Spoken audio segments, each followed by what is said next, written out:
علمتني الحياة في ظل العقيدة أن بلسم الجراحات هو الإيمان بالقضاء والقدر.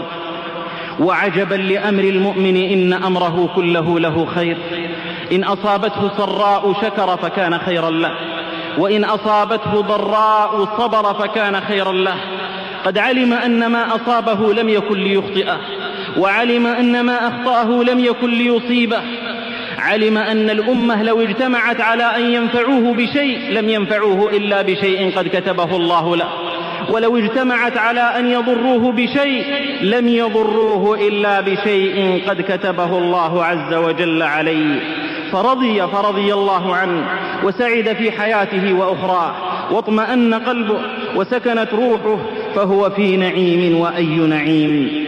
في الموقف العظيم يوم يقول الله للناس وهم يدوكون في عرصات القيامة، يقول لأناس من بين الخلائق جميعهم: ادخلوا الجنة بلا حساب. فيقولون: يا ربنا ويا مولانا قد حاسبت الناس وتركتنا. فيقول: قد حاسبتكم في الدنيا، وعزتي وجلالي لا أجمع عليكم مصيبتين ادخلوا الجنة. وعزتي وجلالي لا أجمع عليكم مصيبتين ادخلوا الجنة.